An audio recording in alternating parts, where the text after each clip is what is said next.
ಲಂಬಾಣಿ ಎಂಬ ನೀವು ನಮ್ಮನ್ನ ಕೃಷಿ ಇಲಾಖೆ ಒಂದು ಫಿನಿಶ್ ಆಗದ್ರೆ ಒಂದು ಫಿನಿಶ್ ಆಗಿದೆ ಒಂದು ಮುಗಿಬಿಡದೆ ಒಂದು ಮುಗಿಬಿಡದೆ ಹೊಸದು ಈಗ ಮುಂದೆ ಮುಂದೆ ಹೋಗಿ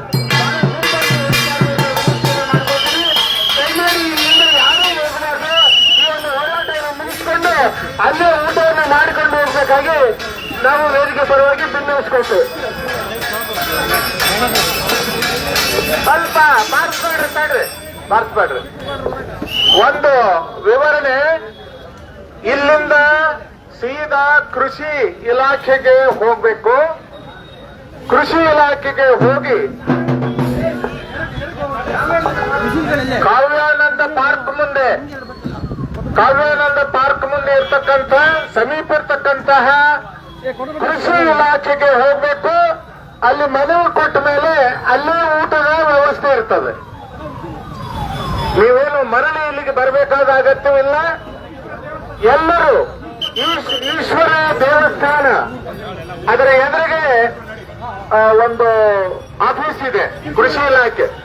ಇಬ್ಬಿಬ್ರು ಸಾಲಾಗಿ 2 ಸಾಲುಗಳಲ್ಲಿ ಜನ ಸಾಗಬೇಕು ಅಂತ ವಿನಂತಿ. 2 ಸಾಲುಗಳನ್ನು ಮಾಡ್ರಿ ಜಲ್ದಿ. ಬಡ ಹೋಗೋಣ, ಹೊತ್ತಾಗುತ್ತೆ, ಹಸುವಾಗಿದೆ. 2 ಸಾಲುಗಳಲ್ಲಿ ದಯವಿಟ್ಟು ಸೇರ್ಕೊಂಡ್ರಿ. ದಯವಿಟ್ಟು ಆ ಕೃಷಿ ಕಚೇರಿಗೆ ಹೋಗೋಣ.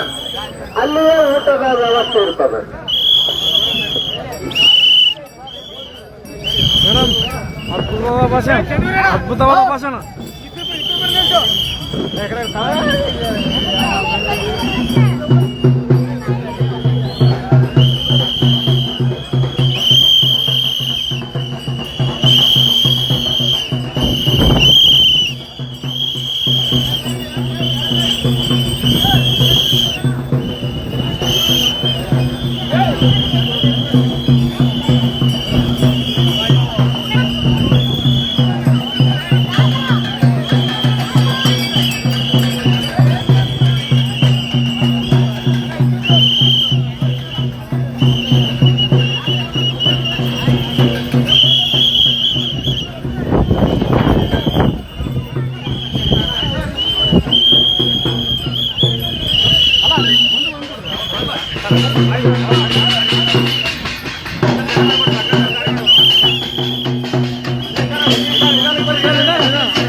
ಬೆಳಗಳು ಬದುಕಿ ಬಾಳಲು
ರೌಂಡ್ ಶೇಪ್ ಅಲ್ಲಿ ಇದ್ದೀರಿ.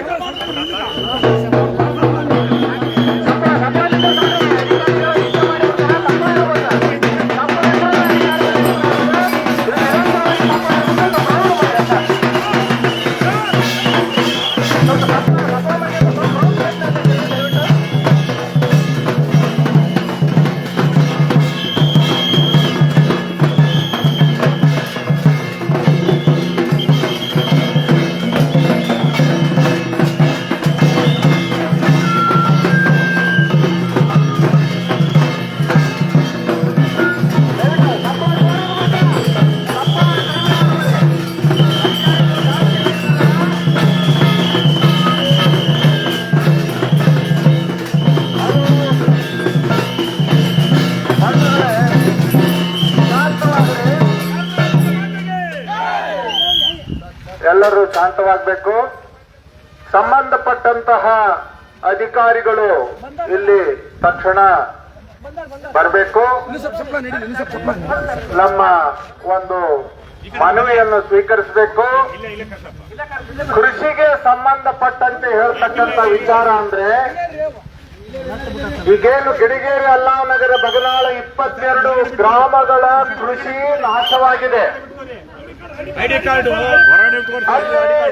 ಉತ್ಪಾದನೆ ಕಡಿಮೆ ಬರ್ತಾ ಇದೆ. ಭೂಮಿ ಅವ್ರ ಅಧಿಕಾರಿಗಳು ಯಾರು ಬಂದಿದ್ದಾರೋ ಅಧಿಕಾರಿಗಳಿರೋರು ಐಡಿ ಕಾರ್ಡ್ ತರಿಸ್ಕೊಳ್ಳಿ. ಯಾರಂತ ಗೊತ್ತಾಗೋದಿಲ್ಲ. ನೀವೇನ್ ದಲ್ಲಾಳಿಗಳು, ಬ್ರೋಕರ್ಗಳು, ಸರ್ಕಾರಿ ನೌಕರರು ಹೆಂಗ್ ಗೊತ್ತಾಗೋದು? ಬಲ್ಡೋಟ ಕಂಪ್ನಿ ಇವರೇ ಇರ್ಬೋದಲ್ಲ, ನೀವು ಪ್ರತಿನಿಧಿಗಳೇ ತರಿಸ್ಕೊಳ್ಳಿ. ಅಧಿಕಾರಿಗಳು ಐಡಿ ಕಾರ್ಡ್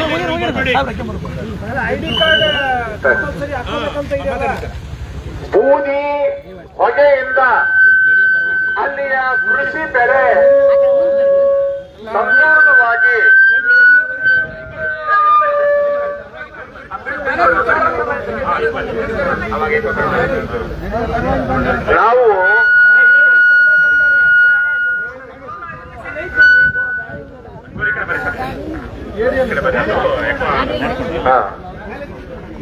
ನಾವು ಕೃಷಿ ಇಲಾಖೆಯಲ್ಲಿ ಪ್ರತಿಭಟಿಸ್ತಾ ಇರಲಿಕ್ಕೆ ಮೂಲ ಕಾರಣ ಅಂದ್ರೆ ಕೃಷಿ ಬೆಳೆ 22 ಗ್ರಾಮಗಳಲ್ಲಿ ಹಾಳಾಗಿದೆ.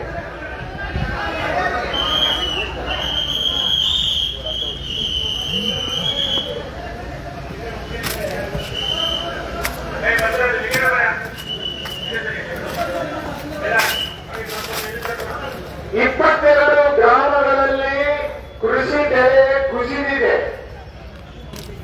ರೈತರ ಜೀವನೋಪಾಯಕ್ಕೆ ಕಷ್ಟವಾಗಿದೆ. ಸರ್ಕಾರ ಈಗಲೇ ಮಧ್ಯಪ್ರವೇಶ ಮಾಡಿ ಬೆಳೆ ಹಾನಿಯಾಗಿರ್ತಕ್ಕಂತಹ ರೈತರಿಗೆ ಪ್ಯಾಕೇಜ್ ಅನ್ನು ಘೋಷಣೆ ಮಾಡಬೇಕು ಅನ್ನೋದು ಬಹಳ ಜನಗಳ ಒಂದು ಒತ್ತಾಯ ಆಗಿದೆ. ಜೊತೆಗೆ ಆ ಗ್ರಾಮಗಳ ಪರಿಸರ ಮಾಲಿನ್ಯದ ಒಂದು ಬಗ್ಗೆ ಈಗಾಗಲೇ ವರದಿಯಾಗಿದೆ. ಕೇಂದ್ರ ಪರಿಸರ ಇಲಾಖೆ ಕಾರ್ಖಾನೆಗಳನ್ನು ಶಿಫ್ಟ್ ಮಾಡಲಿಕ್ಕೆ ಈಗಾಗಲೇ ಸೂಚನೆಗಳನ್ನು ಕೊಟ್ಟಿದೆ. ಇಲ್ಲಿಯ ಕೃಷಿ ಅಧಿಕಾರಿಗಳು ಪ್ರಮುಖರು ತಕ್ಷಣವೇ 22 ಗ್ರಾಮಗಳ ಸರ್ವೆಯನ್ನು ಕೈಗೊಳ್ಳಬೇಕು. ಕೃಷಿಯ ಸ್ಥಿತಿ ಏನಾಗಿದೆ ಅನ್ನುವುದನ್ನು ಕೃಷಿ ಮಂತ್ರಿಗಳ ಗಮನಕ್ಕೆ ತರಬೇಕು ಮತ್ತು ಇಲ್ಲಿ ಸ್ಥಳೀಯವಾಗಿ ಜಿಲ್ಲಾಧಿಕಾರಿಗಳಿಗೆ ಒಂದು ವರದಿಯನ್ನು ಕೊಡಬೇಕು. ಅದರ ಒಂದು ಪ್ರತಿಯನ್ನು ಹೋರಾಟ ಸಮಿತಿಗೆ ಕೊಡಬೇಕು ಅಂತ ನಾವು ಒತ್ತಾಯ ಮಾಡ್ತೀವಿ. ಆ 22 ಗ್ರಾಮಗಳ ಸರ್ವೆ, ಕೃಷಿ ಸರ್ವೆ, ಹಾಳಾಗಿರ್ತಕ್ಕಂತಹ ಸರ್ವೆ ಆಗಬೇಕು. ಅನೇಕರು ತೋಟಗಳನ್ನು ಕೂಡ ಕಿತ್ತು ಹಾಕಿದ್ದಾರೆ ಬೂದಿ ಹೊಗೆಯಿಂದಾಗಿ, ಮತ್ತು ಅಂತರ್ಜಲವೂ ಕೂಡ ಕಲುಷಿತವಾಗಿದೆ. ಈ ಹಿನ್ನೆಲೆಯಲ್ಲಿ ನಾವು ಇವತ್ತು ಒಂದು ಇಲಾಖೆಯ ಎದುರಿಗೆ ಪ್ರತಿಭಟನೆ ಮಾಡ್ತಾ ಇದ್ದೇವೆ. ಈ ಹಿಂದೆ ಪರಿಸರ ಇಲಾಖೆಯ ಎದುರಿಗೆ ನಾವು ಪ್ರತಿಭಟನೆಯನ್ನು ಮಾಡಿದ್ದೇವೆ. ಆದ್ದರಿಂದ ಇವತ್ತು ನಮ್ಮ ಕೆಆರ್ಎಸ್ ಪಕ್ಷದ ಪ್ರಮುಖರಿಲ್ಲಿದ್ದಾರೆ ಮತ್ತು ನಮ್ಮ ಜಿಲ್ಲಾ ಕರ್ನಾಟಕ ರಾಜ್ಯ ರೈತ ಸಂಘದ ಹೋರಾಟಗಾರರಾಗಿರ್ತಕ್ಕಂಥ ಭೀಮಸೇನ್ ಕಲ್ಕೇರಿ ಅವರು ಬಸಾಪುರ ಕೆರೆಯನ್ನು ಮುಕ್ತ ಮಾಡಲಿಕ್ಕೆ 50ಕ್ಕೂ ಹೆಚ್ಚು ದಿನಗಳಿಂದ ಹೋರಾಟವನ್ನು ಮಾಡತಕ್ಕಂಥವರು ಇಲ್ಲಿದ್ದಾರೆ. ಅವರು ಇಲ್ಲಿ ಒಂದೆರಡು ಮಾತುಗಳನ್ನು ಅವ್ರು ಹೇಳ್ಬೇಕು, ಆಮೇಲೆ ಕೆಆರ್ ಗೌರವಾಧ್ಯಕ್ಷರು 2 ಮಾತು ಹೇಳ್ಬೇಕು. ಅಷ್ಟಕ್ಕೆ ಮುಕ್ತಾಯ ಮಾಡಿ ನಾವು ಮನವಿಯನ್ನು ಕೊಡ್ತೀವಿ. ಈಗ ಭೀಮಸೇನ್ ಕಲ್ಕೇರಿ ಅವರು. ಸ್ನೇಹಿತರೆ, ಈಗ ನೀವು ಹೇಳಿಯವರ ಜೆಡಿ ಪರವಾಗಿ ಬಂದೇರಾ? ಅಲ್ಲಲ್ಲ,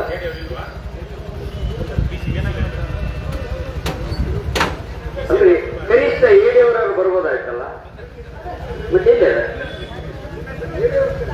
ಕರೀಬೇಕು.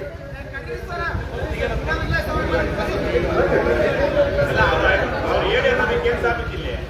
ಐಡಿ ಕಾರ್ಡ್ ಎಲ್ಲಿ ಸಲ ನೋಡಿ ಸರ್ಕಾರಿ ನೌಕರರು ನಿಮಗೆ ಈಗ ಬಾಧಿತ ನಿಮಗೆ ಕಾರ್ಕೊಂಡು ಇರ್ತಾರೆ ಪ್ಯೂನರು ಇರ್ತಾರೆ ಗುಲಾಬರು ಇಟ್ಕೊಂಡಿರ್ತೀರಾ ತರಿಸಿ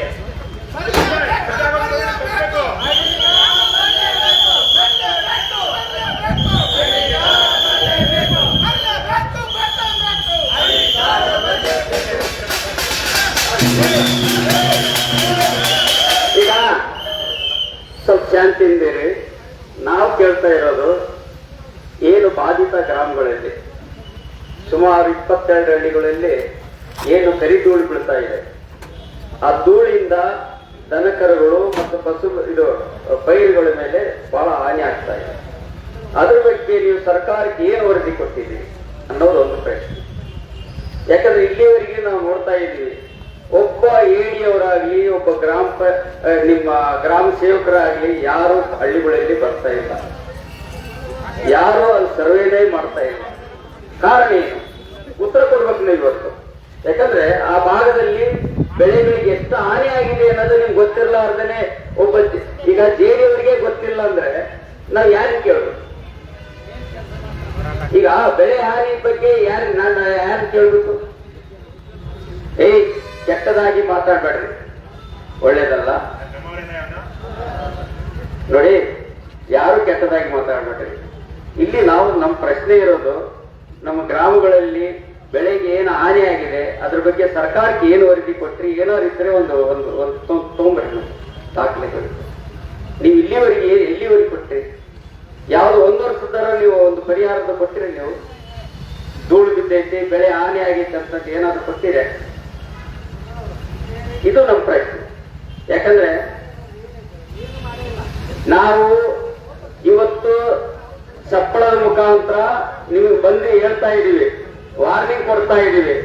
ನಮಗೆ ತಕ್ಷಣ ಈ ವರ್ಷ ಏನಾಗಿದೆ, ಬೆಳೆಗಳಿಗೆ ಏನು ಹಾನಿ ಆಗಿದೆ ಅದ್ರ ಬಗ್ಗೆ ಸಮಗ್ರ ವರದಿ ಕೊಡ್ಬೇಕು ನಮಗೆ. ಯಾಕಂದ್ರೆ ನೀವು ಇರೋದ ತಪ್ಪು. ನಮ್ಗೇನಂದ್ರೆ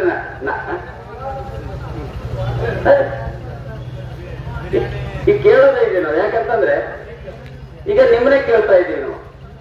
ಈಗ ನೀವು ಇಲ್ಲಿವರೆಗೆ ನಾವು ಒಂದು ವರ್ಷ ಆದ್ರೂ ನೀವು ಒಂದು ಬೆಳೆ ಹಾನಿ ಬಗ್ಗೆ ಒಂದು ವರದಿ ಕೊಟ್ಟಿಲ್ಲ. ಅಲ್ಲ, ಈಗ 10-20 ವರ್ಷ ಆಯ್ತು. ಅಲ್ಲಿ ಪರಿಸ್ಥಿತಿ ಏನಾಗಿತ್ತು ಅನ್ನೋದು ಗೊತ್ತೈತಿ ನಿಮ್ಗೆ, ಹೌದಾ? ಕಲ್ಯಾಣಿ, ಕಿರ್ಲಸ್ಕರ್ ಇವೆಲ್ಲ ಅಲ್ಲಿ ಅಕ್ಕಪಕ್ಕದಲ್ಲಿ ಏನೇನಾಗಿತ್ತು ಅನ್ನೋದು ನಿಮ್ಗೆಲ್ಲ ಗೊತ್ತೈತಿ. ಆದ್ರೂ ವರದಿ ಕೊಡ್ತಾ ಇಲ್ಲ. ನಾವು ಕೇಳ್ತಾ ಇರೋದು, ನಾವು ವರದಿ ಕೊಡ್ರಿ, ಏನೇನು ಚರ್ಚೆ ಮಾಡಿದ್ರಿ ನೀವು, ಬೆಳೆಗಳು ಎಷ್ಟು ಹಾನಿ ಆಗೈತಿ ಅದ್ರ ಬಗ್ಗೆ ನಮ್ಗೆ ಒಂದು ಉತ್ತರ ಬೇಕು ಇವತ್ತು. ಉತ್ತರ ಇರಲಿಲ್ಲ ಅಂತಂದ್ರೆ ನಾವು ಹೋಗೋದಲ್ಲ, ಸ್ಪಷ್ಟವಾಗಿ ಹೇಳ್ತೀವಿ ನೋಡಿ. ಯಾಕಂದ್ರೆ ನಿಮ್ಗೆ ಸರಿ. ಈಗ ಇದ್ರ ಸಂಬಂಧಪಟ್ಟಂಗೆ ನಮ್ ಗೋನಾಳ್ ಅವರು ಮಾತಾಡ್ತಾರೆ, ನಮ್ಮ ರವಿಕೃಷ್ಣ ರೆಡ್ಡಿ ಅವರು ಮಾತಾಡ್ತಾರೆ. ಸರ್, ಈಗ ಇಲಾಖೆ ನಿಮ್ದು ಕೃಷಿ ಇಲಾಖೆ ಅಲ್ವಾ? ಕೃಷಿ ಇದ್ರೆ ನಿಮ್ಮ ಇಲಾಖೆ ಇಲ್ಲಿ ಇರುತ್ತೆ ಅಷ್ಟವಾ? ನಾವು ಅರ್ಥ ಮಾಡ್ಕೊಂಡಿದ್ವಿ. ಮತ್ತೆ ಈ 2 ದಶಕಗಳಲ್ಲಿ ನಿಮ್ಮೊಂದು ಏಡಿ ಕಚೇರಿ ವ್ಯಾಪ್ತಿಯಲ್ಲಿ ಕೃಷಿ ಎಷ್ಟು ಹಾಳಾಗ್ತಾ ಇದೆ, ಮತ್ತೆ ಕೃಷಿ ಭೂಮಿ ಎಷ್ಟು ಕಡಿಮೆ ಆಗಿದೆ, ಮತ್ತೆ ಇದಕ್ಕೆ ನಿಮ್ಮಲ್ಲಿ ಲೆಕ್ಕಾಚಾರ ಉಂಟಾ? ಲೆಕ್ಕಾಚಾರ ಇರಬೇಕಲ್ಲ ನಿಮ್ಮ ಇಲಾಖೆಯಲ್ಲಿ. ಎಲ್ಲ ತಾಲೂಕು ಏಡಿಗಳಿದ್ದೀವಿ, ಇಲ್ಲಿ ಕೂಡ ಏಡಿಗಳಿದ್ದೀವಿ. ಏಡಿಗಳಿರುವಷ್ಟು ಭೂಮಿ ಇಲ್ಲ ಆಯ್ತಾ? ಭೂಮಿ ಎಲ್ಲ ಫ್ಯಾಕ್ಟ್ರಿಗೆ ಹೋದ್ಮೇಲೆ ಮತ್ತೆ ಏಡಿಗಳು ಯಾಕೆ ಬೇಕಾಗ್ತಿದೆ? ಕೊಪ್ಪಳ ನಗರಕ್ಕೆ ಏಡಿ ಬೇಕಾಗತ್ತಾ?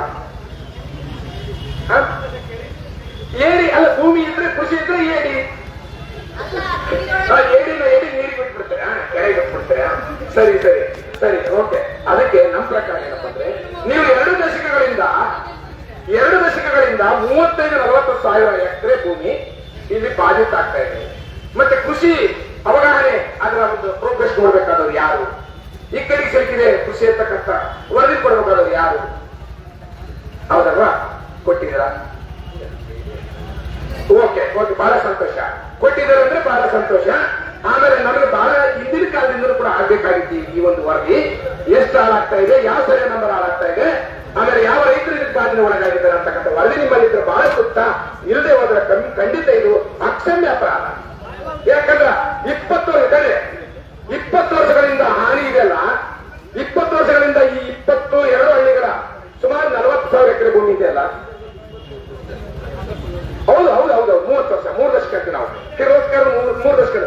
ಇನ್ನೊಂದು 20 ವರ್ಷ ಬಿಡ್ತೀವಿ ನಾವು. ಯಾಕಂತಂದ್ರೆ ಅದು ಇನ್ನೊಂದು 10 ವರ್ಷ ಅದು ಬೇರೆ ಕಥೆ ಇದೆ. ಮತ್ತೆ ಈ 2 ದಶಕಗಳಿಂದ ಸುದೀರ್ಘವಾಗಿ ಬಗನಾಳ ಸುತ್ತಮುತ್ತ, ಕುಣಿಕೇರಿ ಸುತ್ತಮುತ್ತ, ಕಾಸರಗಂಡಿ ಸುತ್ತಮುತ್ತ, ಚಿಕ್ಕಬಗನಾಳು, ಆಲಮಟ್ಟಿ ಸುತ್ತಮುತ್ತ, ಈ ಅಲ್ಲನಗರ, ಈ ಎಲ್ಲ ಸುತ್ತಮುತ್ತ 2 ದಶಕಗಳ ಸಂಪೂರ್ಣವಾಗಿ ಕೃಷಿ ಹೋಗಿದೆ. ಈ ಕೃಷಿ ಮೇಲೆ ನೀವು ಸೂಪರ್ವೈಸ್ ಮಾಡ್ತಕ್ಕಂಥವ್ರು ಏನ್ ಮಾಡ್ತಾ ಇದ್ದೀರಿ? ಕಾಲಕ್ಕೆ ಹೊರಗೆ ಇದ್ರೆ ಬಹಳ ಸಂತೋಷ ಪಡ್ತೀವಿ ನಾವು. ಇಲ್ಲದೆ ಹೋಗ್ತಂದ್ರೆ ಅದನ್ನ ನಾವು ಅಕ್ಷಮ್ಯ ಅಪರಾಧ ಅಂತಲೇ ತಗೊಳ್ತೀವಿ. ಅದಕ್ಕೆ ನೀವು ಅದಕ್ಕೆ ನಿಮ್ಮ ಹತ್ರ ವರದಿ ತಂದುಕೊಡಿ ಪ್ಲೀಸ್. ಆಮೇಲೆ ಮುಂದುವರೆದು ನಮ್ಮ ನಾಯಕರು ಪ್ರಶ್ನೆಗಳನ್ನು ಕೇಳ್ತಾರೆ. ಇಲ್ಲ ನಾನು ಮಾತಾಡೋದು ಇಷ್ಟೇ. ಈಗ 2 ವರ್ಷ ಹಿಂದೆ ಒಂದು ಲೋಡು ಅಕ್ರಮವಾದ ಅಂದ್ರೆ ಉಸುರು ಮಿಶ್ರಿತವಾದ ಒಂದು ಗೊಬ್ಬರ ಇಲ್ಲಿ ಸೀಸ್ ಮಾಡಿದ್ದೀನಿ. ಅದು ಉತ್ತರ ಕೊಟ್ಟಿನಿ.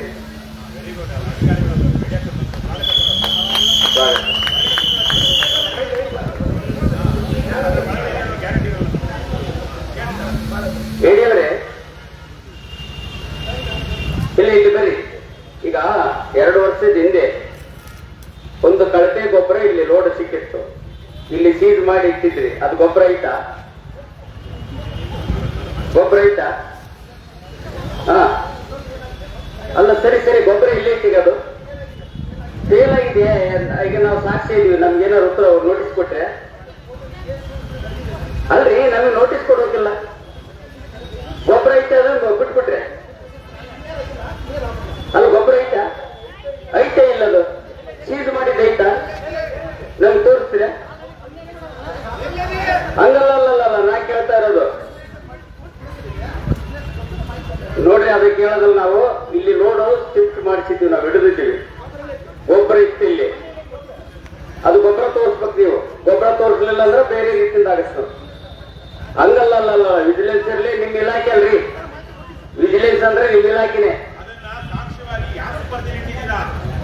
ನಾವು ಸಾಕ್ಷಿ ಇದೀವಿ ಅದಕ್ಕೆ. ಮತ್ತೆ ನಮ್ಗೆ ಯಾಕೆ ನೋಟಿಸ್ ಕೊಡಬಾರ್ದು? ಇಲ್ಲಿವರೆಗೆ ಏನ್ ಮಾಡಿದ್ರಿ ನೀವು? ಕಲ್ಪಿ ಗೊಬ್ಬರ ಮಾಡಿದ್ರೆ ಸುಮ್ಮನೆ ಇರ್ತೀರಲ್ರಿ ನೀವು. ತೋರಿಸ್ತೀನಿ ಅದು ಗೊಬ್ಬರ ಇಲ್ಲೇ ಐತಲ್ರಿ ಗೊಬ್ಬರ. ಕೇಳ್ರಿ ಇಲ್ಲಿ. ಸರಿ, ಇದಕ್ಕೆ ಸಂಬಂಧಪಟ್ಟಂಗೆ ನಿಮಗೆ ಮಾಹಿತಿ ಇಲ್ಲ, ಅದು ತೋರಿಸ್ಬೇಕಿಲ್ಲ ಅಂದ್ರೆ ನಾವು ಬೇರೆ ರೀತಿಯಿಂದ ಆಗುತ್ತೆ ನೋಡ್ರಿ. ಸರಿ, ಈಗ ಬೇರೆ ಈಗ ಮೂಲ ವಿಷಯಕ್ಕೆ ಬರ್ಬೇಕಂದ್ರೆ ಈಗ ಬೇರೆಯವರು ಮಾತಾಡೋರು ಇದ್ದಾರೆ, ಹಿರಿಯರು. ಅವರಿಗೆ ಮಾತಿಗೆ ವಿರಾಮ ಕೊಡ್ತಾರೆ. ಸರ್, ಈಗ ವಿಷಯ ಜಾಸ್ತಿ ಇಲ್ಲ, ನಮ್ಮದು ಬಹಳ ಕ್ಲಿಯರ್ ಆಗಿದ್ದೀವಿ. ಕಳೆದ 20 ವರ್ಷಗಳಿಂದ ನಾವು 28, 29 ಅಂತ ಹಾಕಕ್ಕೆ ಹೋಗೋಣ. 20 ವರ್ಷದಿಂದ ಸುಮಾರು 22 ಗ್ರಾಮಗಳಲ್ಲಿ ಏನು ಕೃಷಿ ಭೂಮಿ ಉಳಿದಿದೆ, ಕಾರ್ಖಾನೆಗಳ ಅಕ್ಕಪಕ್ಕ ಸುಮಾರು 30-35 ಸಾವಿರ ಎಕರೆ ಅಂತ ನಾವು ಭಾವಿಸ್ತಾ ಇದ್ದೀವಿ. ನಮಗೊಂದು ಅಂದಾಜಿನ ಮೇಲೆ ಆ 35 ಸಾವಿರ ಎಕರೆ ಭೂಮಿಯಲ್ಲಿ ಬರ್ತಿರುವಂತ ಫಲವತ್ತು ಪ್ರತಿ 5 ವರ್ಷಕ್ಕೆ ಎಷ್ಟು ಬದಲಾವಣೆ ಆಗಿದೆ ಅಂತ ಯಾವ್ದಾದ್ರು ರಿಪೋರ್ಟ್ ನೀವು ಮಾಡಿದ್ದೀರಾ? ಆ ಭಾಗದಲ್ಲಿ ವಿಶೇಷವಾಗಿ ಕೈಗಾರಿಕೆಗಳು ಇರುವಂತ ಭಾಗದಲ್ಲಿರುವಂತ ಕೃಷಿ ಭೂಮಿ, ಅದರ ಇಳುವರಿಯ ಸರಾಸರಿ ಏನಿದೆ ಅದರ ಬಗ್ಗೆ ಇಂಥ ಯಾವ್ದಾದ್ರು ರಿಪೋರ್ಟ್ ಇದೆಯಾ? ಮಾಡಿ ಸರ್ಕಾರ ಕೊಟ್ಟಿದ್ದೀರಾ ಅನ್ನೋದು ಒಂದೇ ಪ್ರಶ್ನೆ. ಇದಕ್ಕೆ ಉತ್ತರ ಕೊಡಿ.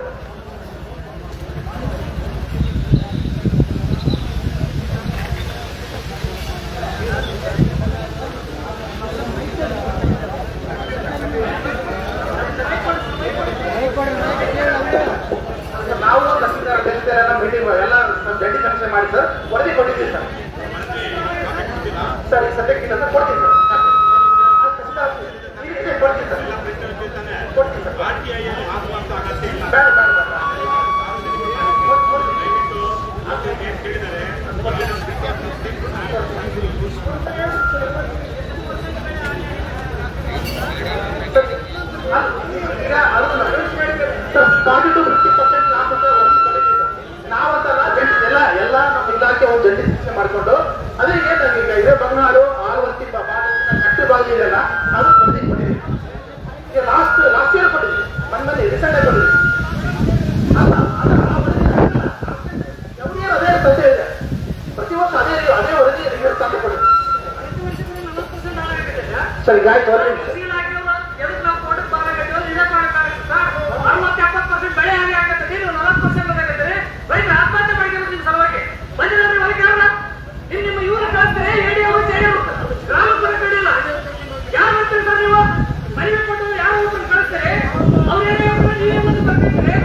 ಆಯ್ತು.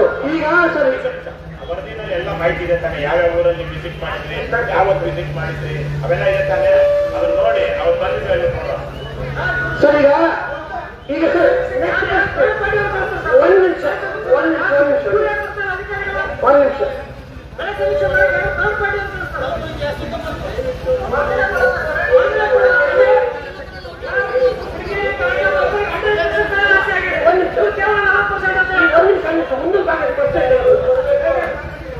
ಸರ್. ಈಗ ಆಯ್ತು. ಈಗ ನೋಡಿ ಸರ್, ಈಗ ನೀವು 40ರಿಂದ 50 ಅಂತ ನಿಮ್ಮ ಸಮೀಕ್ಷೆ ಹೇಳ್ತಾ ಇದೆ. ರೈತರಿಗೆ ವಾಸ್ತವದ ಸ್ಥಿತಿ ನಿಮಗೆ ಫೋಟೋ ವಿಡಿಯೋ ತೋರಿಸ್ತಾ ಇದ್ದಾರೆ, 100ರಷ್ಟು ಹಾಳಾಗಿದೆ.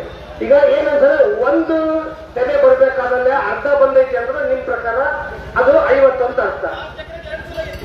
ಒಂದು ಬರಲಿಲ್ಲ ಅಂದ್ರೆ ಅದಕ್ಕೆ ಏನಂತ ಸರ್ 100% ಲಾಸ್ ಅಂತ ಇಲ್ಲ. 1 ವರ್ಷದ 100% ಲಾಸ್ ಅಂತ 1 ಎಕರೆದಲ್ಲ ತೋರಿಸಿರ ನೀವು. 1 ಎಕರೆದಲ್ಲ, ಅಟ್ಲೀಸ್ಟ್ ಕಾರ್ಖಾನೆಯಾಗಿ ಜಾಯಿಂಟ್ ಆಗಿದೆ, ಕಾರ್ಖಾನೆ ಪಕ್ಕದಾಗ ಅಂಟಿಕೊಂಡಿರುವಂತ ಭೂಮಿಗೆ ಅದು 100% ಲಾಸ್ ಇದೆ ಅಂತ ಎಲ್ಲರೂ ತೋರಿಸಿರ? ಈಗ ಆಯ್ತು ಸರ್, ಇದು ಒಂದು ಭಾಗ. ಎರಡನೇ ಪ್ರಶ್ನೆ, ಈ 50% ಲಾಸ್ಗೆ ನಿಮ್ಮ ಇಲಾಖೆಯಿಂದ ಆ ಭೂಮಿಗೆ, ಆ ರೈತರಿಗೆ ಎಷ್ಟು ಪರಿಹಾರ ಕೊಟ್ಟಿ?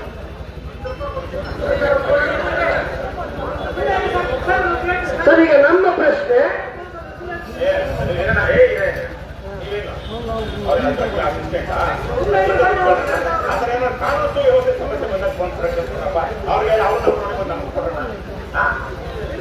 ಸರ್, ಈಗ ಆಯ್ತು. ಈಗ ಪ್ರತಿ ಉತ್ತರಕ್ಕೂ ನೀವು ಪ್ರಶ್ನೆ ಕೇಳ್ತಾ ಇದ್ದೀವಿ, ಉತ್ತರ ಕೊಡೋದು. ನಾವಂತೂ ನಿಮ್ಗೆ ಹೊಡೆಯಲ್ಲ, ನೀವು ಹೊಡೆದ್ರೆ ನೀವು ಸ್ವಲ್ಪ ನೋಡ್ತಿರ್ತೀರಿ, ನಮ್ಗೆ ಗೊತ್ತಿಲ್ಲ. ಕೋಲ್ ಇದೆ, ಅದು ಹೊಡೆಯಲ್ಲ. ಮೀಡಿಯಾ ಆಗಿದ್ದೀವಿ, ಅವೇರ್ನೆಸ್ಸು ಇದೆ. ಈಗ ನಮ್ಮ ಪ್ರಶ್ನೆ, ನೀವೇ ಹೇಳ್ತಾ ಇದ್ದೀರಿ ಈಗ 40ರಿಂದ 50 ಅಂತ. ನಮ್ ರೈತರು ಹೇಳ್ತಾರೆ 70 ಆಗಿದೆ, 80 ಆಗಿದೆ, 100 ಆಗಿದೆ ಅಂತ. ಲಾಸ್. ಓಕೆ, ಈ ಲಾಸ್ಗೆ 20 ವರ್ಷದಿಂದ ಆ ಭೂಮಿಗೆ ನೀವು ಎಷ್ಟು ಪರಿಹಾರ ಕೊಡ್ತೀರಿ ಅಂತ ದಯಮಾಡಿ ಮೈಕ್ಗೆ ಹೇಳಿ.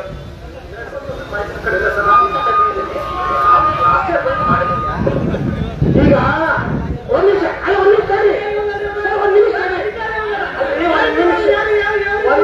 ತಡೀರಿ.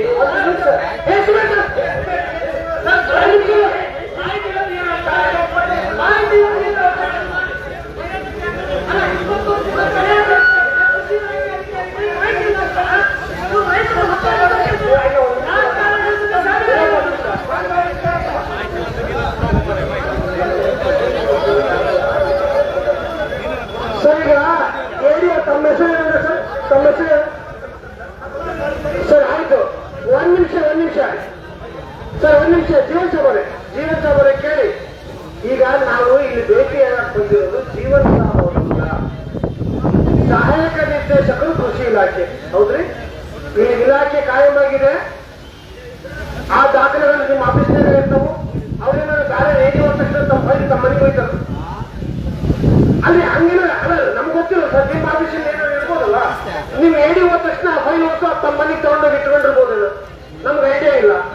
ಈಗ ನೀವು ಹೇಳಬೇಕು, ಆ 20 ವರ್ಷದ ದಾಖಲೆ ನಿಮ್ಮ ಇಲಾಖೆಯಲ್ಲಿ ಇರ್ತದೆ ಇಲ್ಲೋ? ಈಗ ನೀವು ಅಲ್ಲ ಇದ್ದು ಕೊಡ್ತೀರಿ, ಸುಟ್ಟು ಬಿಡ್ತೀರಿ ವರ್ಷ ಅಲ್ಲ. ಫ್ಯಾಕ್ಟ್ರಿಗೆ ಬೆಂಕಿ ಇರ್ತದೆ, 100 ಡಿಗ್ರಿ ಸೆಲ್ಸಿಯಸ್, ಅದ್ರಾಗ ಹಾಕ್ತೀವಿ ಅಂತ ತಗೊಂಡೆ ಅಂತ ಫ್ಯಾಕ್ಟ್ರಿಗೆ ಒಯ್ದು ಹಾಕ್ತೀರಿ ಒಂದು ದಾಖಲೆಗಳನ್ನ. ಅಲ್ಲ ಚಿಮಣಿಗೆ ಅಲ್ಲ ಖಂಡಿತವಾಗಿ ಯುವ ಪೇಪರ್ ಅಂತ ಹಾಕ್ತೀರಿ ನೋಡಿ ಸರ್. ಈಗ ನಾವ್ ಹೇಳ್ತಾ ಇರೋದು 20 ವರ್ಷದಿಂದ ಆಗಿರುವಂತ ಹಾನಿಗೆ ನೀವು ಸರ್ಕಾರಕ್ಕೆ ಬರೆದ ಪತ್ರಗಳು, ಸರ್ಕಾರ ಅದಕ್ಕೆ ಪ್ರತಿಕ್ರಿಯಿಸಿ ರೈತರಿಗೆ ಕೊಟ್ಟಿರುವಂತ ಸಹಾಯಧನ, ಇಷ್ಟೊಂದು ಡೀಟೇಲ್ಸ್ ನೀವು ಯಾವಾಗ ಕೊಡ್ತೀರಿ ಸರ್? ಇಲ್ಲ ಸರ್, ಅವ್ರು ಹಿಂದಿನ ಅಧಿಕಾರಿ ಬಳಿ ತಗೊಂಡಾಗ ಅವ್ರಿಗೆ ಇಷ್ಟು ಬರ್ಬೇಕು. ಅವ್ರು ಹಿಂದಿನ ಅಧಿಕಾರಿ, ಇವ್ರಿಗೆ ಗೊತ್ತಿಲ್ಲ. ಅಲ್ಲ ಸರ್, ನಿಮ್ಗೆಲ್ಲ ಈಗ ಆನ್ಲೈನ್ ಸಿಸ್ಟಮ್ ಅಲ್ಲಿ ಇದೆಯಲ್ಲ, ಒಂದು ಅರ್ಜಿ ಹಾಕಬೇಕಂದ್ರೆ ನಿಮ್ಗೆ ಆನ್ಲೈನ್ ಆಗಿದೆ. ಈ ದಾಖಲೆ ಆನ್ಲೈನ್ ಆಗಿ ಇರ್ಬೇಕಲ್ಲ?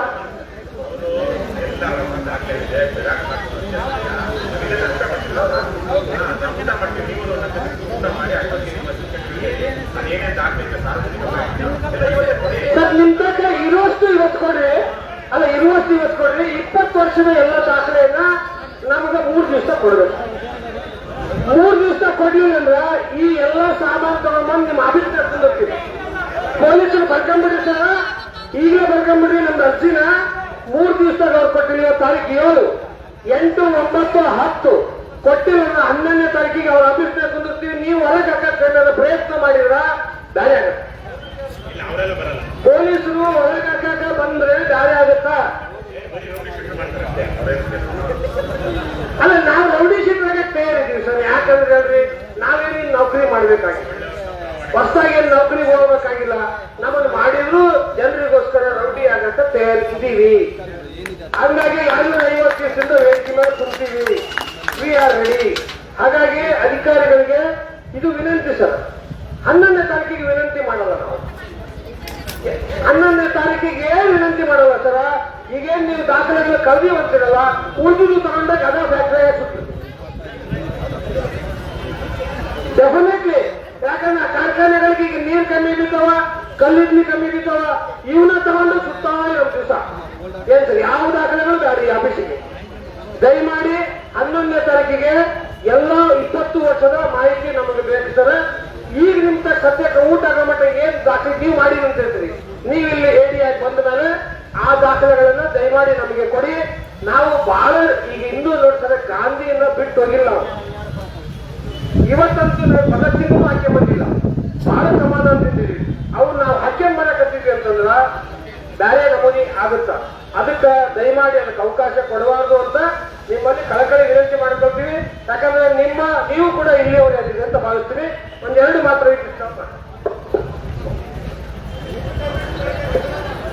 ಅಜ್ಜಿಗೆ ಅದೇನೋ ಚಿಂತೆನಂತೆ, ಇವ್ರಿಗೇನೋ ಚಿಂತೆ ಇರ್ಲಿ ಅಣ್ಣ. ಅದಕ್ಕಿಂತ ಮುಖ್ಯವಾದದ್ದು ಇವತ್ತು ಮಾತಾಡ್ತಾ ಇರುವಂತದ್ದು. ಆಮೇಲೆ ನಮ್ಮ ಕನ್ನಡ ಸಾಹಿತಿಗಳು ಅಲ್ಲಮ್ಮ ಪ್ರಭು ಬೆಟ್ಟದೂರ್ ಅವರು ಹೇಳಿದ ಒಂದು ಮಾತಿಗೆ ನಾನು ಅವ್ರು ಕರೆಕ್ಷನ್ ಮಾಡ್ಕೊಳ್ಬೇಕು ಅಂತ ಅವ್ರಿಗೆ ಹೇಳ್ತಾ ಇದ್ದೀನಿ. ಸರ, ಇದು ಮನವಿ ಪತ್ರ ಅಲ್ಲ, ಆಗ್ರಹ ಪತ್ರ ಅಂತ. ಇವರು ನಮ್ಮ ಸಂಬಳಕ್ಕಿರುವಂತವ್ರು. ಅವ್ರು ನಾವು ಮನವಿ ಮಾಡೋದಕ್ಕೆ ಅವ್ರ ಸಾಹೇಬ್ರಲ್ಲ, ಇವರು ಸಾಹೇಬ್ರು, ಅವ್ರ ಸಾಹೇಬ್ರು ಎಲ್ಲ ಅಧಿಕಾರಿಗಳು ಒಬ್ಬೊಬ್ಬರು ಸಾಹೇಬ್ರು ಅಂದ್ಕೊಂಡು ಅವ್ರು ನಮ್ಗೆ ಹಾಕ್ಬಿಟ್ಟಿದ್ದಾರೆ. ಹಾಗಾಗಿ ನಾವು ಅವ್ರ ಮಾಸ್ಟರ್ಸ್ ಅವ್ರಂತೇಳಿ ನಾವೇನು ಸರ್ವಾಧಿಕಾರಿಗಳು ಅಂತಲ್ಲ. ಸಾರ್ವಜನಿಕರು, ಪ್ರಜೆಗಳು ಅವರ ಮಾಲೀಕರು. ಅಂತ ಮಾಲೀಕರು ಸೊತ್ತು ಅಂತ ಬರೋದಿಲ್ಲ ಒಂದು ಅರ್ಥದಲ್ಲಿ. ಎರಡನೇದಾಗಿ ಆ ವಿಚಾರಕ್ಕೆ ಬರ್ತೀನಿ, ದಯವಿಟ್ಟು ಅದನ್ನ ಮನವಿ ಪತ್ರ ಕೇಳ್ಕೊಳ್ತೀನಿ ಅನ್ನೋದ್ರ ಜಾಗದಲ್ಲಿ ಆಗ್ರಹಿಸುತ್ತಿದ್ದೇವೆ ಅಂತ ಒಂದು ಮಾಡಿ ಮುಂದಕ್ಕೆ ನಮ್ಮ ಆಗ್ರಹ ಆಗಿದೆ. ಅವರ ನಿಜವಾಗ್ಲೂ ಮಾಡಬೇಕಾದಂತ ಜವಾಬ್ದಾರಿಯನ್ನ ಮಾಡ್ರಯ್ಯ, ಈಗೀಗಿದೆ ನಿಮ್ ಜವಾಬ್ದಾರಿ ಇದು ಅಂತ ಹೇಳ್ತಾ ಇರುವಂತ, ನೆನಪಿಸ್ತಾ ಇರುವಂತ ಒಂದು ನೆನಪಿನೋಲೆ. ಎರಡನೇದಾಗಿ ಅದೇನೋ ನೋಡಿದ ತಕ್ಷಣ ಕರ್ನಾಟಕ ಲೋಕಾಯುಕ್ತ ಪೊಲೀಸ್ ಠಾಣೆ ಇಲ್ಲೇ ಇದೆ, ನಿಮ್ಮ ಮೇಲೆ ಏನಾದ್ರು ದೂರು ಕೊಡೋದಕ್ಕೆಲ್ಲ ನೀವೇನಾದ್ರೂ ಮಾಡಿದ್ರೆ ಭ್ರಷ್ಟಾಚಾರ ಮಾಡಿ ಹೋಗೋಷ್ಟೊತ್ತಿಗೆ ನಮ್ಗಿಂತ ಮೊದಲು ನೀವೇ ಬಂದ್ಬಿಟ್ಟಿರ್ತೀರಲ್ಲ ಇಲ್ಲಿ ಅಧಿಕಾರಿಗಳ ಹತ್ರ. ಅದು ಯಾವ ಪುಣ್ಯಾತ್ಮ ತಂದಿ ಲೋಕಾಯುಕ್ತ ಕಚೇರಿನ ಹಾಕುತ್ತೋ. ಒಟ್ಟಿನಲ್ಲಿ ಲೋಕಾಯುಕ್ತರಿಗೆ ರಾಜ್ಯದಲ್ಲೆಲ್ಲ ಜನ ಹೇಳ್ತಾರಲ್ಲ, ಪ್ರಶ್ನೆ ವಿರುದ್ಧ ದೂರು ತಗೊಂಡೋದ್ರೆ ಅವ್ರು ಗಿರಾಕಿ ಹುಡುಕೊಟ್ಟಂಗೆ ಅಂತ. ಇಲ್ಲಿರೋ ಲೋಕಾಯುಕ್ತರು ಹಾಗೆಲ್ಲ ಅಂತ ಭಾವಿಸ್ತೀನಿ. ನೀವು ನಾವು ಜೊತೆ ಏನು ಅನ್ಯೋನ್ಯ ಸಂಬಂಧ ಇಟ್ಕೊಂಡಿಲ್ಲ ಅಲ್ವಾ ಸರ? ಯಾಕಂದ್ರೆ ನೀವು ಆಮೇಲೆ ನಾವು ಬೆಂಗಳೂರಲ್ಲಿ ಒಬ್ಬ ಅಯೋಗ್ಯ IAS ಆಫೀಸರ್ ಹಲ್ಕಟ್ಟು ಲೋಕಾಯುಕ್ತಕ್ಕೆ ದೂರು ಕೊಟ್ರೆ, ಅವ್ನು SP ಆಗಿದ್ದು ಶಿವಶಂಕರ್ ಅಂತ, ಅಯ್ಯಪ್ಪ ಅನ್ನುವಂತ IAS ಆಫೀಸರ್ ವಿರುದ್ಧ ಯಾರೋ ಹೋಗಿ ದೂರು ಕೊಟ್ರೆ ಅವನು ಹಲ್ಕಟ್ಟು ಶಿವಶಂಕರ್ ಅನ್ನುವಂತ SP ತಕ್ಷಣಕ್ಕೆ ಅವ್ರಿಗೆ IAS ಆಫೀಸರ್ ಕಾಲ್ ಮಾಡಿ ನಿಮ್ಮ ಮೇಲೆ ದೂರು ಬಂದಿದೆ ಅಂತ ಹೇಳಿದ್ರೆ ದಾಖಲಾಗಿದೆ ಇದೆಲ್ಲ ವರದಿಗಳಲ್ಲಿ. ಹಾಗಾಗಿ ಅಂತ ಸಂಬಂಧ ಇರುತ್ತೆ. ಲೋಕಾಯುಕ್ತರು ಪ್ರಾಮಾಣಿಕವಾಗಿಲ್ಲ ಅಂತ ಕೇಳ್ಕೊಳ್ತಾ ಕೊನೆಯಲ್ಲಿ ಒಂದೇ ಒಂದು ಮಾತು ಎಲ್ಲ ಮಾತಾಡಿದ್ದಾರೆ. ನಾನು ಅಂದ್ಕೊಂಡಿರೋದೇ ನಿಜಾನೇ. ನೀವು ಅನ್ನ ಬಿಟ್ಟು ಬೇರೆ ತಿನ್ನಕ್ಕಾಗಲ್ಲ. ಆಗುತ್ತೆ ಸರ? ಬೇರೆ ತಿನ್ನಕ್ಕಾಗ್ತೀರಾ? ದಯವಿಟ್ಟು ನೀವೇನ್ ದುಡಿತೀರಾ ಪ್ರಾಮಾಣಿಕವಾಗಿ ಅದಷ್ಟೇ ನಿಮ್ಗೆ ದೊರಕೋದು. ಅನ್ನ ತಿಂದು ಕೆಲಸ ಮಾಡಿ. ಅವ್ರೇನೇನು ಹೇಳಿದ್ದಾರೆ, ಹೋಗಿ ಹಳ್ಳಿಗಳಿಗೆ ಹೋಗಿ, ಗ್ರಾಮಗಳಿಗೆ ಹೋಗಿ. ಹಿಂದೆ ಎಲ್ಲ ಮಾಡ್ತಾ ಇದ್ರು ಗ್ರಾಮ ಸೇವಕರಾದವರು. ಹಳ್ಳಿಗೆ ಹೋಗಿ ಯಾವ ಜಮೀನಲ್ಲಿ ಏನಿದೆ, ಎಷ್ಟು ಬೆಳೆ ಇದೆ ಅಂತ ಹೇಳ್ತಾ ಇದ್ರು. ಇವತ್ತಿದೇನೋ ಅದೇನು ಆ್ಯಪ್ ಎಲ್ಲ ಬಂದಿದೆ ಅಂತೆ. ಆಪಲ್ಲಿ ಗ್ರಾಮ ಸೇವಕರು ಅದೇನು ಬಾಡಿಸ್ತಾ ಬಿಡುತ್ತೋ. ನೀವು ಹೋಗಿ, ಇಲ್ಲಿ ಕೃಷಿ ಇಲಾಖೆ ಬಹಳ ದೊಡ್ಡ ಜವಾಬ್ದಾರಿ ಇರುವಂತದ್ದು. ರೈತಾಪಿ ಸಮಾಜ, ಆ ರೈತರನ್ನು ಕಾಪಾಡ್ಕೊಳ್ಳಿ. ಇಲ್ಲಾಂದ್ರೆ ನಿಮ್ಗೆ ಅನ್ನನೂ ಸಿಗೋದಿಲ್ಲ. ಮಣ್ಣು ಇಲ್ಲಿರುವಂತ ಮಣ್ಣನ್ನು ತಿನ್ನೋದಿಕ್ಕಾಗಲ್ಲ, ವಿಷದ ಮಣ್ಣು. ದಯವಿಟ್ಟು ಅನ್ನ ತಿಂದು ಕೆಲಸ ಮಾಡಿ. ಚೆನ್ನಾಗಿ ನಮಸ್ಕಾರ. ಆಯ್ತು ಸರ್, ಮನೆಗೆ ಕೊಟ್ಟು ಬಿಡ್ತೀನಿ. ಬೇರೆ ಏನಿಲ್ಲ. ಆಗ್ರಹ ಪತ್ರ, ಆಗ್ರಹ ಮತ್ತು ಈ ನಮ್ಮ ಒತ್ತಾಯ ಪತ್ರ, ಇದರ ಒಂದು ಬೇಡಿಕೆಗಳಿಗೆ ಅಷ್ಟೇ ಓದ್ಬೇಕಂತ ಅನ್ಕೊಳ್ತಾ ಇದ್ದೀನಿ. ಯಾಕಂದ್ರೆ ಸ್ವಲ್ಪ ಡಿಸ್ಕ್ರಿಪ್ಷನ್ ಕೂಡ ಇರಲಿಲ್ಲ. ಒಂದು ಸ್ವಲ್ಪ ಮಾನ್ಯ ಜಂಟಿ ನಿರ್ದೇಶಕರು, ಜಿಲ್ಲಾ ಆಡಳಿತ ಕೊಪ್ಪಳಕ್ಕೆ ಕೊಪ್ಪಳ ರೈತ ಸಂಪರ್ಕ ಕೇಂದ್ರ ಕೃಷಿ ಅಧಿಕಾರಿಗಳ ಕಾರ್ಯಾಲಯದ ಮುಂದೆ ನಡೆದ ಪ್ರತಿಭಟನೆಯ ಮೂಲಕ ಸಲ್ಲಿಸಿದ ಆಗ್ರಹ ಪತ್ರ. ವಿಷಯ: ಕೊಪ್ಪಳ ತಾಲೂಕಿನ ಕೊಪ್ಪಳ ಹೋಬಳಿ ಇಟ್ನಾಳ್ ಹೋಬಳಿಯಲ್ಲಿ 22 ಹಳ್ಳಿಗಳ ಕೃಷಿ ಬಾಧನೆಯಾದ ಕುರಿತು. ಮಾನ್ಯರೇ, ಕಳೆದ 3 ದಶಕಗಳ ಹಿಂದೆ ಕೊಪ್ಪಳದಲ್ಲಿ ಮೊಟ್ಟ ಮೊದಲು ಅಂದ್ರೆ 1991ರಲ್ಲಿ ಒಂದು ಚಿಮಣಿಯಿಂದ ಆರಂಭವಾದ Kirloskar casting pig iron unit ಈಗ ಅದರ 23 ಬೃಹತ್ ಚಿಮಣಿಗಳು ಎದ್ದು ನಿಂತಿವೆ.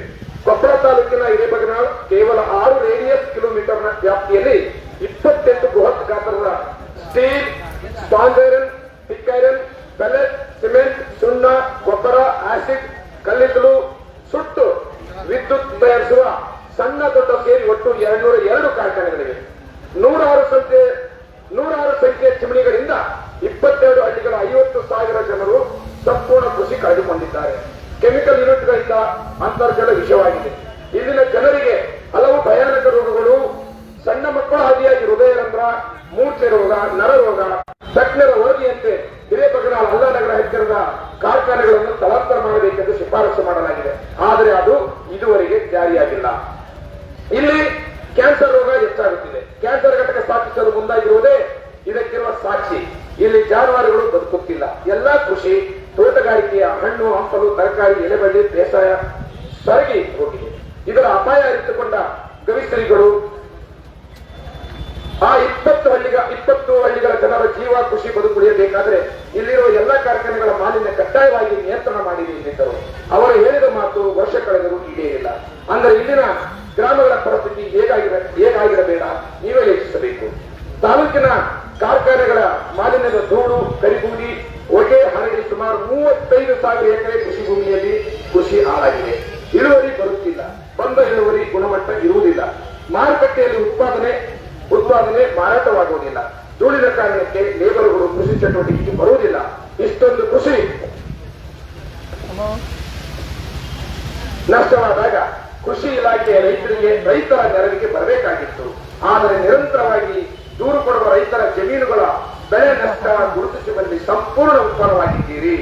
3 ದಶಕಗಳಲ್ಲಿ ರೈತರ ಕೃಷಿ ಬೆಳೆ ನಷ್ಟ ಎಷ್ಟೆಂದು ನಿಮ್ಮಲ್ಲಿ ಸಮೀಕ್ಷಾ ವರದಿ ಇರಬೇಕಿತ್ತು. ಕಾಲಕಾಲಕ್ಕೆ ಸರ್ಕಾರಕ್ಕೆ ವರದಿ ಮಾಡಿದ್ದರೆ ಈ ಮಾಲಿನ್ಯಕಾರಿ ಕಾರ್ಖಾನೆಗಳು ಇಷ್ಟು ದೊಡ್ಡ ಪ್ರಮಾಣದಲ್ಲಿ ಒಂದೇ ಕಡೆ ಕೇಂದ್ರೀಕರಣ ಆಗುತ್ತಿರಲಿಲ್ಲ. ಕೃಷಿ ಇದ್ದರಷ್ಟೇ ಕೃಷಿ ಇಲಾಖೆ ಇರಲು ಸಾಧ್ಯ. ಈ ವಿಚಾರವನ್ನು ಇಲಾಖೆ ಗಂಭೀರವಾಗಿ ಪರಿಗಣಿಸಬೇಕಿದೆ. ಕಳೆದ 2025 ಅಕ್ಟೋಬರ್ 31ರಿಂದ ಕೊಪ್ಪಳ ನಗರಸಭೆ ಆವರಣದಲ್ಲಿ ಅನಿರ್ದಿಷ್ಟಾವಧಿ ಧರಣಿ ಸತ್ಯಾಗ್ರಹ ಮಾಡುತ್ತಿರುವ 250ನೇ ದಿನದ ಹೋರಾಟ ಕೊಪ್ಪಳ ಜಿಲ್ಲಾ ಬಚಾವ್ ಆಂದೋಲನ ಸಮಿತಿ ಹಾಗೂ ಪರಿಸರ ಹಿತರಕ್ಷಣಾ ವೇದಿಕೆ ಇದರ ಜಂಟಿ ಕ್ರಿಯಾ ವೇದಿಕೆ ನೇತೃತ್ವದಲ್ಲಿ ನಡೆಯುತ್ತಿದೆ. ಈ ವಿಷಯದಲ್ಲಿ ಶೀಘ್ರ ಕ್ರಮ ಕೈಗೊಂಡು ಬಾಧಿತರಾಗುವ ಜನರ ಆತಂಕ ದೂರ ಮಾಡಬೇಕೆಂದು ಕೋರಿಕೊಳ್ಳುತ್ತೇವೆ. ದಯವಿಟ್ಟು ರೈತರ ಕೃಷಿ, ಜನರ ಜೀವ, ಆರೋಗ್ಯ ಕಾಳಜಿಯಿಂದ ನಮ್ಮ ಈ ಬೇಡಿಕೆಗಳಿಗೆ ಸ್ಪಂದಿಸುವಂತೆ ಈ ಕೊಪ್ಪಳ ಸಪ್ಪಳ ಪ್ರತಿಭಟನೆ ನಡೆಸುವ ಮೂಲಕ ಆಗ್ರಹಪೂರ್ವಕವಾಗಿ ತಮ್ಮಲ್ಲಿ ಕೇಳಿಕೊಳ್ಳುತ್ತೇವೆ. 25 ಕೊಪ್ಪಳ ತಾಲೂಕಿನ 28 ಮಾಲಿನ್ಯಕಾರಿ ಕಾರ್ಖಾನೆಗಳಿಂದ 22 ಹಳ್ಳಿಗಳ ಸುಮಾರು 35,000 ಎಕರೆ ಭೂಮಿಯ ಕೃಷಿ ಬೆಳೆ ನಷ್ಟ ಆಗುತ್ತಿದ್ದು, ಕಾಲಕಾಲಕ್ಕೆ ಬೆಳೆ ನಷ್ಟ ಸಮೀಕ್ಷೆ ನಡೆಸಿ ವಾಸ್ತವಾಂಶದ ವರದಿಯನ್ನು ನೀಡಬೇಕು. 2ನೇದು, 3 ದಶಕಗಳಿಂದ ಕೃಷಿಗೆ ಆದ ನಷ್ಟದ ಕುರಿತು ವರದಿ ತಯಾರಿಸಿ ನೀಡಬೇಕು. 3ನೇದಾಗಿ, ಭೂಫಲವತ್ತತೆ ಹಾಳಾಗುತ್ತಿದ್ದು, ಅಂತರ್ಜಲ ವಿಷವಾಗುತ್ತಿದ್ದು, ಕಾಲಕಾಲಕ್ಕೆ ನೀರಿನ ಗುಣಮಟ್ಟ, ಮಣ್ಣು ಪರೀಕ್ಷೆ ನಡೆಸಬೇಕು. 4ನೇ ಬೇಡಿಕೆಯಾಗಿ, ಜನರ ಜೀವಕ್ಕೆ ಕಂಟಕವಾದ ಕಾರ್ಖಾನೆಗಳನ್ನು ಕೇಂದ್ರ ಪರಿಸರ, ಅರಣ್ಯ ಮತ್ತು ಹವಾಮಾನ ಬದಲಾವಣೆ ಇಲಾಖೆಯ ತಜ್ಞರ ವರದಿಯ ಶಿಫಾರಸಿನಂತೆ ಹಿರೇಬಗನಾಳ್, ಅಲ್ಲಾನಗರ ಹತ್ತಿರದ ಕಾರ್ಖಾನೆಗಳನ್ನು ಸ್ಥಳಾಂತರ ಮಾಡಲು ಸರ್ಕಾರಕ್ಕೆ ಜನರ ಒತ್ತಾಯ ತಿಳಿಸಬೇಕು ಅಂತಕ್ಕಂಥ ಒಂದು 4 ಒತ್ತಾಯಗಳನ್ನು ನಿಮ್ಮ ಖುದ್ದು ನಿಮ್ಮ ಇಲಾಖೆಯ ಮುಂದೆ ನಾವಿವತ್ತು ಈ ಒಂದು ಆಗ್ರಹ ಪತ್ರದ ಮೂಲಕ ಸಲ್ಲಿಸ್ತಾ ಇದ್ದೀವಿ. ಸರ್, ಈ ಕಡೆ ಬರ್ತೀವಿ.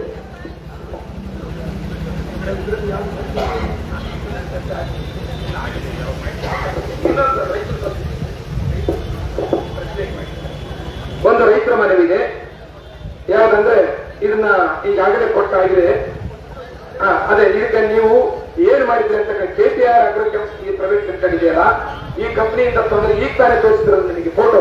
100% ಸುಟ್ಟು ಹೋಗಿರ್ತಕ್ಕಂಥ ಬೆಳೆ ಅಲ್ಲಿರ್ತಕ್ಕಂಥ ಇಂಥ ಒಂದು ಇದನ್ನ ಕೂಡ ನಿಮಗೊಂದು ಮನವಿಯಿಂದ ನಾವು ಜ್ಞಾಪನೆಯನ್ನು ಮಾಡ್ತಾ ಇದ್ದೀವಿ.